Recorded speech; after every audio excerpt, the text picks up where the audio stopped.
What if I told you that the power to control desire, to awaken fascination, and to capture hearts has been studied, perfected, and written down for centuries? Imagine having the ability to walk into a room and draw people to you without saying a word, to create an aura of mystery, to stir emotions so deeply that others cannot resist you. In Robert Greene's The Art of Seduction, you'll discover the timeless strategies used by history's most captivating figures, seducers who conquered not with force, but with charm, psychology, and the careful art of influence. This is not just a book about love or romance. It is a manual about power, human nature, and the hidden forces that shape attraction. And here in this audiobook summary, I'll guide you through every principle told as gripping stories and clear lessons you can use in your own life. By the end, you'll understand how seduction is less about beauty or luck and more about mastering human emotions step by step. So stay with me until the end. You'll walk away with insights that can change the way you see relationships, influence, and even success itself. And if you enjoy this, make sure to subscribe to Neuro Whispers, where we bring you the world's best books on success, wealth, mindset, productivity, and personal growth, summarized in a way that's clear, powerful, and easy to absorb. Now let's begin the journey into the art of seduction. Choose the right victim. Every act of seduction begins with a choice. The first step is not rushing in with charm or clever words, but deciding carefully whom you wish to pursue. Attraction only blooms when the soil is fertile. If the person you desire shows no curiosity, no spark, your efforts will quickly wither. But if you select the right target, someone open to being moved, then even the smallest gesture can take root and grow into something powerful. One of the most vivid examples comes from the French novel Dangerous Liaison, where the notorious seducer Vicomte de Valmont sets his sights on Madame d'Urle, the young and virtuous wife of a magistrate. Valmont had spent years conquering the hearts of women across Paris, young girls, aristocratic wives, anyone who caught his restless eye. For him, seduction had become a game, a predictable routine. So when he left the city for the countryside, many thought his appetite for pleasure had finally cooled. But in his aunt's estate, Valmont encountered Madame d'Urle. Unlike the glittering women of Paris, she lived simply. She was deeply religious, spoke of God and her husband with quiet passion, and carried herself with modesty. To others, she seemed almost plain, uninterested in fashion or courtly games. Yet Valmont sensed something different about her, a hidden warmth beneath her piety, a softness that revealed itself in small, unguarded moments. She would smile tenderly when giving to the poor, blush when complimented, or let her arm rest just a little too long in his grasp.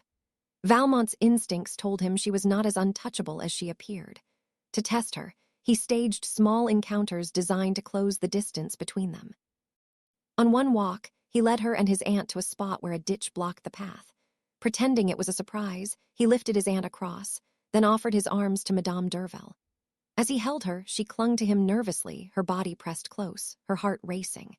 In that moment, Valmont knew her resistance was crumbling. What drew him was not her beauty alone, but her unspoken signals. She had never experienced adventure, and in her loneliness she left herself unguarded. She believed she was immune to seduction, and that very belief made her vulnerable. The lesson is clear. The right victim is not always the most glamorous or the most obvious choice. It is the one who consciously or unconsciously invites your attention.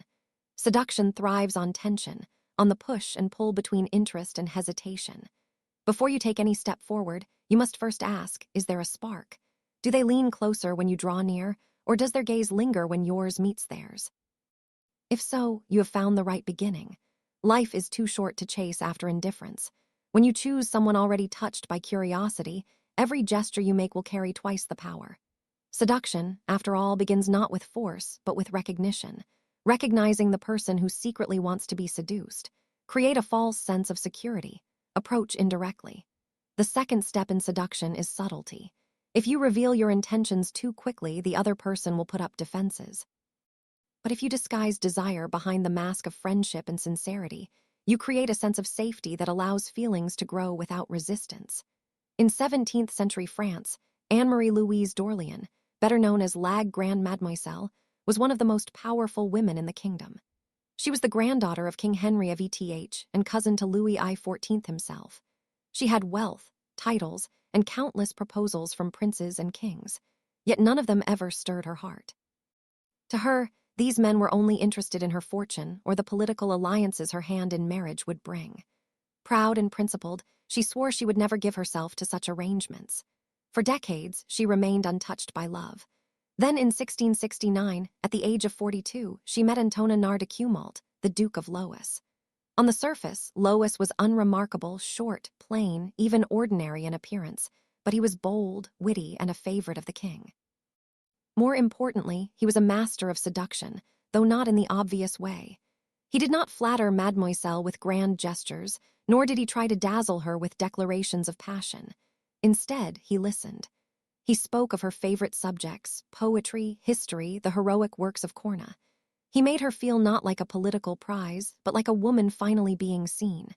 Day by day, their conversations grew longer. Mademoiselle admitted in her diary that her happiest hours were those spent with Lauzun. She began to miss him when he was away, to wonder why his words lingered in her thoughts. Slowly, she felt emotions she had never experienced before, emotions that confused her and yet delighted her. But Lauzun never confessed love. He remained careful, indirect, always circling but never landing. He allowed her to wonder, does he care for me, or am I only his friend? This uncertainty deepened her longing. When the king's brother proposed marriage, Mademoiselle turned to Lauzun for advice, hoping jealousy would finally make him declare himself.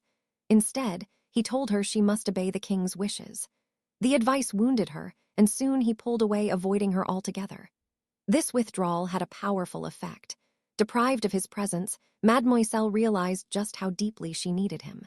She longed for him so much that she took the bold step herself.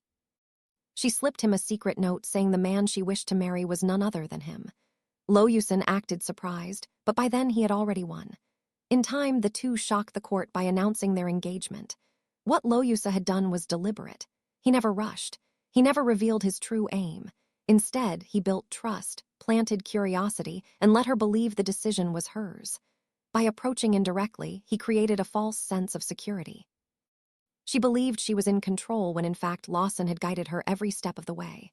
The lesson is timeless. When you hide your intentions, you lower defenses. Begin as a friend. Speak to the heart and let your target reveal their secrets, desires, and weaknesses in the safety of conversation.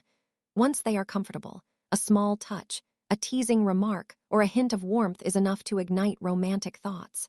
And when they believe they are the ones pursuing you, the seduction becomes irresistible. The way to the body, after all, is through the mind. Approach indirectly, create safety, and let them step willingly into the very trap you have set. Appear to be an object of desire, create triangles. One of the most powerful truths about human desire is this: we are drawn to what others already want. When we see someone admired, pursued, or competed for, our own attraction grows stronger. Nothing awakens longing more than the fear of losing to a rival. Seduction, therefore, often flourishes not in solitude, but in the heat of a triangle. The story of Lou von Salome, a remarkable Russian intellectual of the late 19th century, reveals how this works. In 1882, while traveling in Rome with her mother, the young Lau caught the attention of Paul Rai, a Prussian philosopher. They walked the city together, exchanging ideas on morality and God. And soon Ray began to imagine he had found a kindred spirit. Her charm was effortless, her way of speaking almost flirtatious, and he quickly grew infatuated. Wanting to impress her, Rai mentioned that he was close friends with the brilliant philosopher Friedrich Nietzsche, who happened to be in Italy. He suggested they all meet. Ray believed this would show Salem the circle of great minds he belonged to, but he underestimated the effect. The moment Nietzsche met Lou, everything shifted.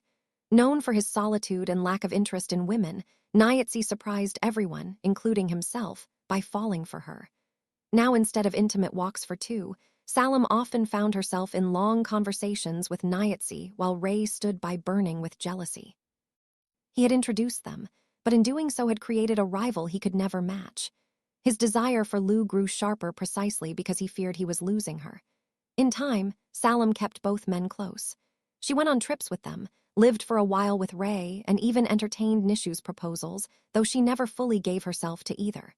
Wherever she went, admirers surrounded her, writers, artists, intellectuals. Later, even Sigmund Freud felt her pull, as did one of his brightest students, Victor Talsk. Each man competed for her attention, each convinced he must prove himself more worthy than the others. Salem never allowed herself to be possessed completely. By keeping triangles alive, she remained the center of desire, the prize men fought over and therefore always in control. The psychology is simple. When your target sees others wanting you, their own attraction intensifies. They do not want to lose what others value. They do not want to feel left behind.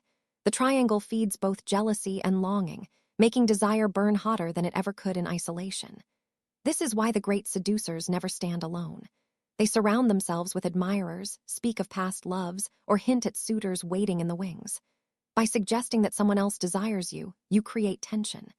Your target feels the need to compete, to win you, to prove that they alone deserve your affection. Desire is not only about beauty or charm. It is about perception, and nothing shapes perception more powerfully than competition. To appear as an object of desire is to awaken in others a hunger they cannot easily control. Keep them in suspense. What comes next?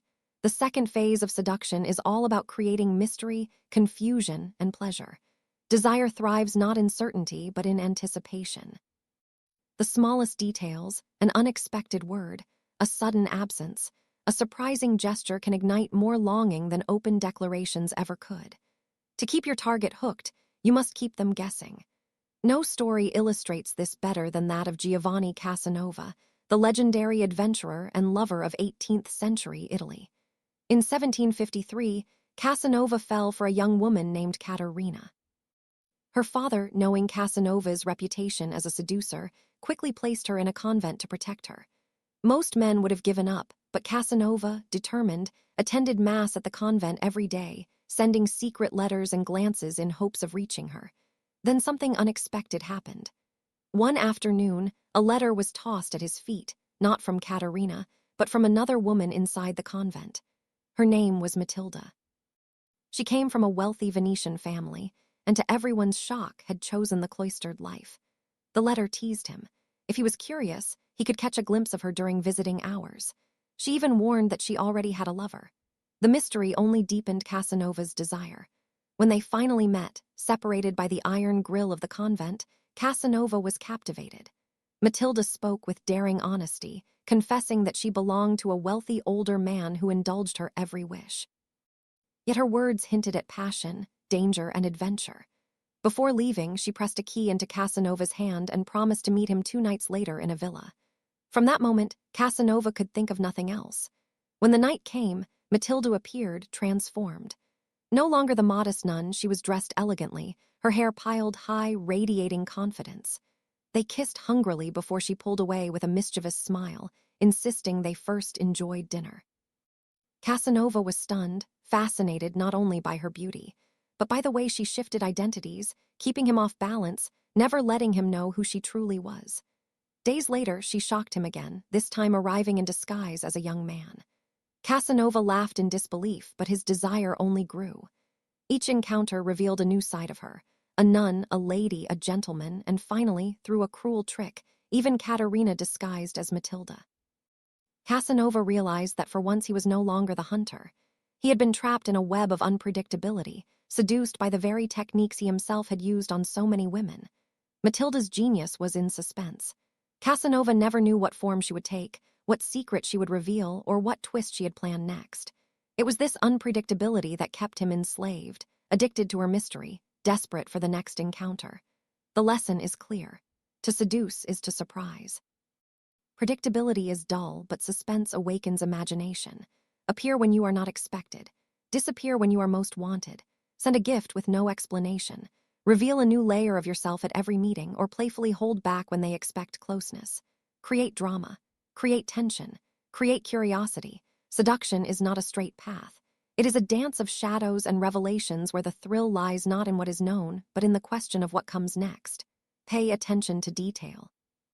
Seduction is not always about grand gestures. Sometimes it is the smallest details. The scent of perfume, the color of a robe, the choice of words in a letter that weave the strongest spell. True seducers know that what lingers in memory are the subtle touches that awaken the senses and make every encounter unforgettable. This lesson is beautifully revealed in the tale of Genji, the great Japanese classic of the Han period. Prince Genji, the emperor's son, was a man admired for his elegance and irresistible charm. When a young woman named Tamikazura was placed under his protection, he at first treated her like a daughter. But her beauty soon attracted many admirers, and even Genji himself could not resist her presence. At court, the custom was for men to speak to maidens from behind a curtain, never seeing them directly. Rumors about Tamikazura's beauty spread quickly. Courtiers sent her love letters trying to catch her attention. Genji guided her carefully, helping her sort through these advances, all while quietly shaping her perception of him. His brother, Prince Otaru, also began to pursue her. He wrote letters full of polite compliments, but compared to Genji's artistry, they seemed lifeless. Genji's notes arrived on perfumed handed paper, each decorated with poetry suited to the season. He sent flowers from his garden, rare blossoms arranged to stir her imagination. His robes glowed with vibrant colors, and his very presence carried a fragrance she could never forget. One evening, Genji promised to teach Tamikazura the koto, a delicate stringed instrument. She chose a melody, and he played it with effortless grace. Then, with patient hands, he guided her to copy it. As the music floated through the night air, he ordered torches lit in the garden, turning the evening into a dream.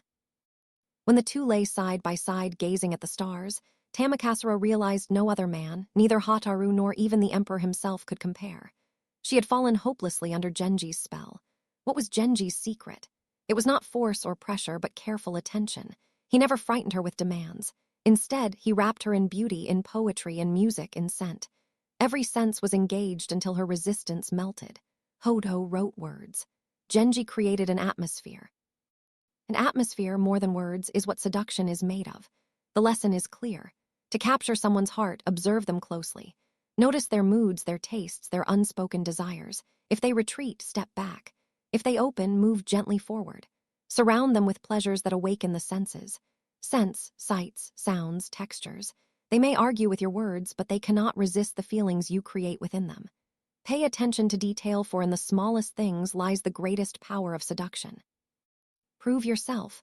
There comes a point in every seduction when words alone are no longer enough. Compliments, letters, even stolen glances can only carry desire so far. To move deeper into the heart, you must prove yourself through action. A single selfless deed, a sacrifice made without hesitation, has the power to stir emotions that no clever phrase could ever reach. Resistance, too, is not always a sign of rejection. When your target avoids you, when they hesitate or try to push you away, it is often because they feel something already. Apathy is death. Resistance is still alive with feeling. This is why the boldest seducers embrace challenges. They do not retreat in the face of difficulty. They turn it into an opportunity to demonstrate their devotion. No story captures this truth more vividly than that of Pauline Bonaparte, the younger sister of Napoleon. Pauline was infamous for her reckless affairs. Lovers came and went like passing storms, each discarded as quickly as the one before. Doctors even feared for her health, so many were the men in her bed. Nothing seemed capable of binding her restless heart.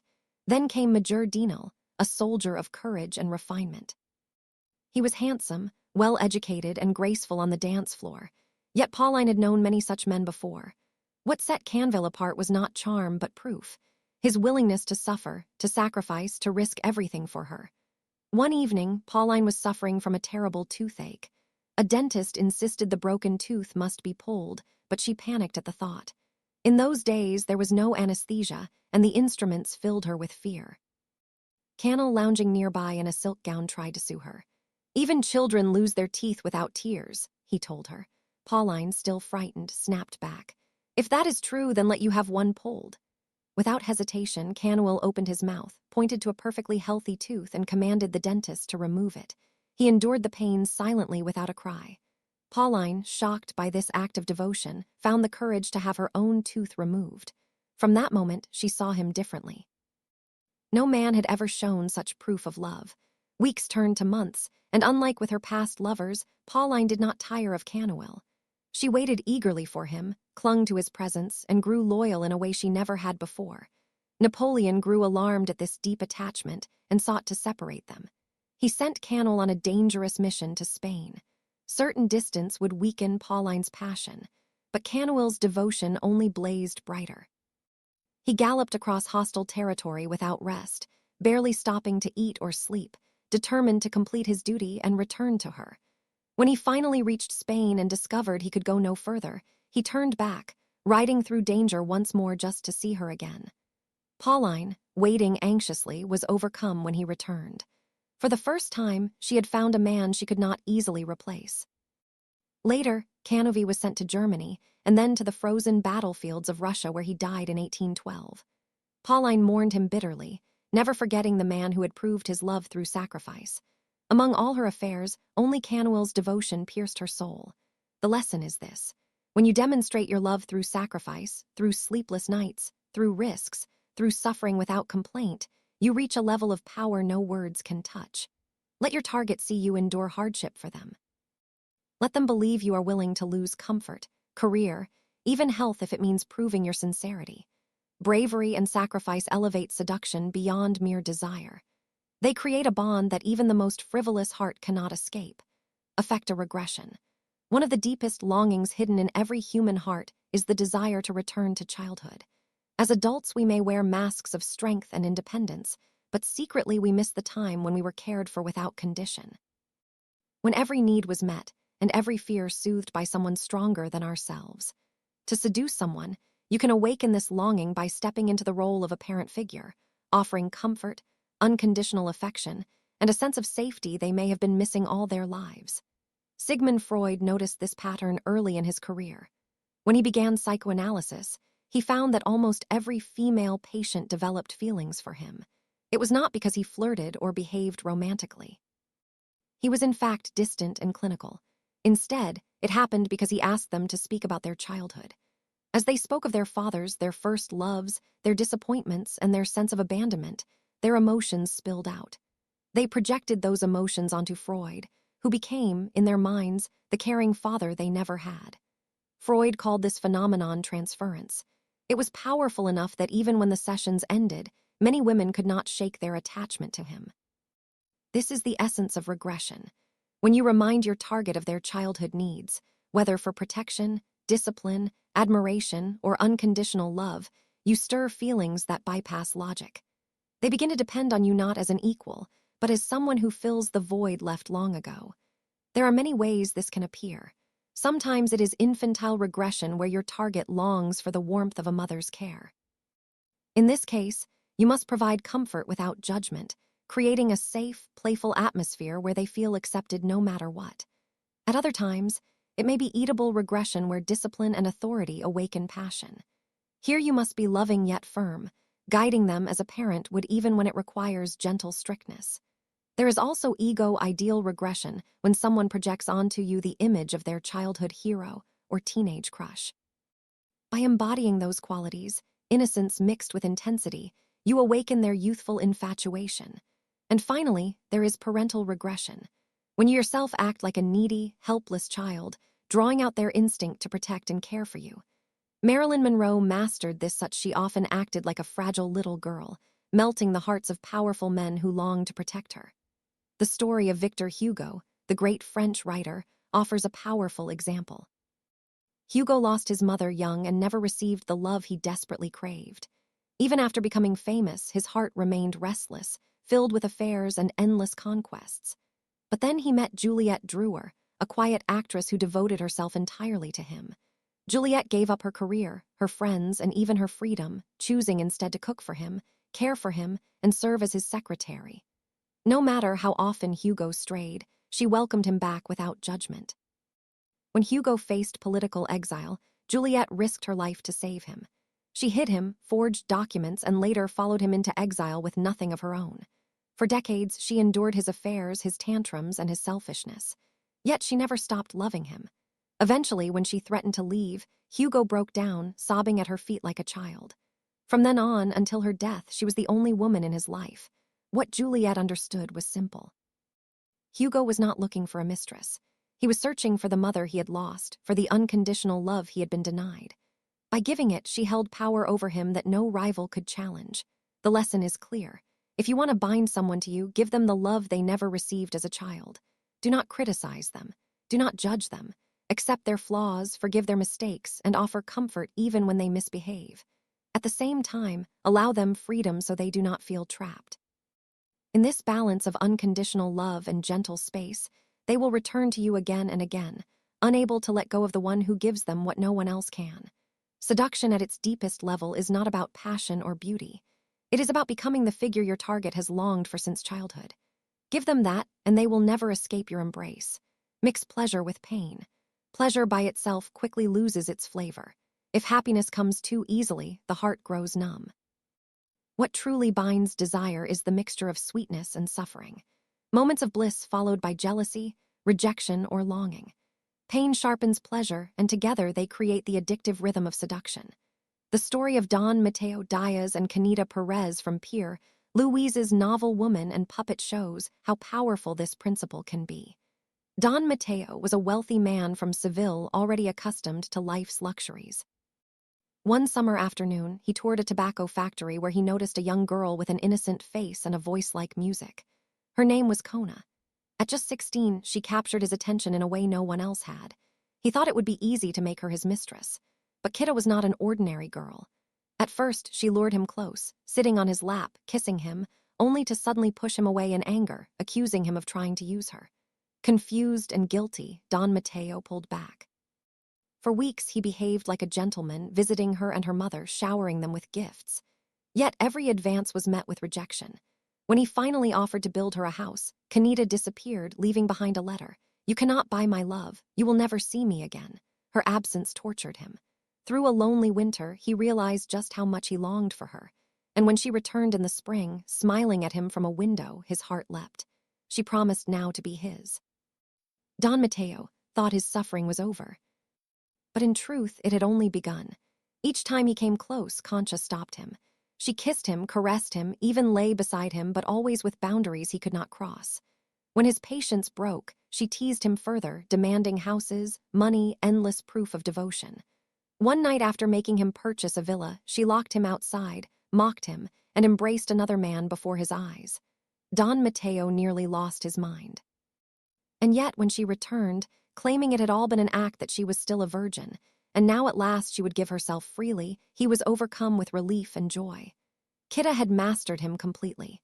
By mixing affection with cruelty, tenderness with rejection, she awakened emotions that pleasure alone could never stir. The more she made him suffer, the deeper his hunger became. Pain made her unforgettable. The lesson is clear. If seduction rises like a straight line toward fulfillment, the climax will be empty and short-lived. Desire needs tension. It needs absence, jealousy, and frustration to build pressure. Only after loss do we truly value love. Only after despair does happiness taste sweet. Do not fear giving your target moments of sadness, doubt, or disappointment. These are not obstacles. They are fuel. It is boredom and routine, not pain, that drives people away. By leading your target through emotional highs and lows, by keeping them waiting and wanting, you make them unable to resist. At last, exhausted by the storm you create, they surrender. And that surrender will bind them to you far more tightly than pleasure alone ever could. Use physical lures. The final phase of seduction is simple in name but powerful in practice. Move in for the kill. This is where words and promises no longer suffice. To complete the conquest, you must use the body, your movements, your touch, your eyes, even your silences to lure your target irresistibly into your arms. In 1889, Ernest Jurgens, a theatrical manager from New York, traveled to France in search of new talent. One night, wandering near the harbor in Marseille, he followed the sound of laughter into a small room. There on stage, a Spanish dancer performed with such abandon that the entire crowd seemed bewitched. Her name was Caroline Otero. She was not formally trained, but her dancing was pure fire. Her body swayed with wild intensity. Her eyes smoldered and her movements carried both grace and danger. Ernest was struck instantly. After the performance, he introduced himself backstage. Caroline, curious about this American manager, let him linger. While men clamored at her door, begging to speak with her, she ignored them, laughing and talking only with Nest. When he helped her into her coat, she leaned softly against him, as though she had stumbled. Later, as they walked together, she wrapped her arm around his and whispered that he should escort her that night. Ernest was a married man, known for his honesty. Yet in Caroline's presence, all restraint collapsed. In the hotel room, she undressed him piece by piece, his gloves, his hat, his coat, slowly, playfully, with gestures that made him lose all control. By morning, Ernest had signed an exclusive contract, gambling his fortune on her career. He brought her to Paris, trained her, promoted her, and when she finally debuted in New York, the press proclaimed her a sensation. But Ernest's devotion destroyed him. He poured his company's money into her, showered her with gifts, neglected his family, and eventually went bankrupt. Broken, he ended his own life. Caroline, however, rose higher. She became Labelro, the most desired woman in Europe. Princes, kings, and millionaires threw fortunes at her feet. From the Shah of Persia to the King of England, men risked reputations and wealth just for a night in her bed. What was her secret? She knew how to use her body as a weapon. She danced not only with her feet but with her gaze. She brushed against men as if by accident, spoke with double meanings, and let her voice drip with suggestion. Most importantly, she always made her lovers feel that they aroused her, that their strength, their manhood was what ignited her passion. Whether king or soldier, she transformed each man into a Hercules in his own mind. Years later, when she was 50, a young American soldier named Frederick met her in a Paris hotel. Though long past her youth, Caroline still held her power. She leaned close, let her perfume linger, combed her hair with slow, sensual movements. Frederick, overwhelmed, spent nearly all his winnings from gambling on a diamond necklace for her, believing he had never been more of a man than in that moment. Even decades later, he would remember her as the woman who made him feel invincible. This is the final art of seduction, lure with the body, not just the tongue. Words can be doubted, physical signals cannot. A lingering glance, the brush of a hand, a soft voice at the right moment. These ignite desires that cannot be reasoned away. Control yourself long enough to build tension. Then release it when you know the target is ready. Let them believe they are the ones taking the initiative, that their desire is driving the encounter. When they reach for you, you have already won. Seduction is not about forcing passion. It is about awakening it, letting it grow until it consumes the other person. Use your presence, your touch, your movements. Make them ache for more. And when they finally move toward you, the final act will unfold as if it were their choice all along. Music, master the art of the bold move. Seduction is a delicate dance of patience and persistence, of waiting and withdrawing, of creating safety and tension. But there comes a moment when hesitation must end. At the right time, the bold move transforms longing into surrender. Without it, all the preparation fades into nothing. The story of Vicomte and Madame Durel from Dangerous Liaison reveals this final decisive moment. Madame Durel was known for her virtue. Married, deeply religious and cautious, she resisted Valmont at every turn. Yet her resistance was never absolute. It was full of nervous glances, hesitations, and unspoken emotions. Valmont sensed that beneath her outward rejection, her heart was trembling. He waited, careful not to rush, respecting her refusals, always leaving her feeling safe. At first, Tervel demanded that he leave his aunt's palace. He obeyed, but from Paris he filled her with letters, pouring out his love, with words so passionate she could not dismiss them. When he returned unexpectedly weeks later, her composure faltered. She avoided his eyes, asked him again to leave. Yet when he promised never to force her, she softened. Soon she was meeting him for walks, slipping her arm through his, even inviting him to her room when rain kept them indoors. Each step drew her closer, though she resisted admitting it. Then came the turning point. In Paris, Valmont visited her one last time. He told her he would change his ways, that he would end his playboy life, that he would trouble her no more. He placed her letters before her as proof, and then, overwhelmed, he embraced her passionately, only to release her and prepare to walk away. That was the moment. Madame Durel, unable to bear losing him, reached out, grabbed his arm, and pleaded with him to stay. What began as a farewell turned into surrender. She pulled him back into her embrace, and at last they gave themselves fully to each other. What she had denied for so long, she now offered without hesitation, whispering that from this day forward she was his completely. Valmont had played the game masterfully. He never pushed too far, never retreated too long. He created an atmosphere of love rather than lust, of devotion rather than conquest.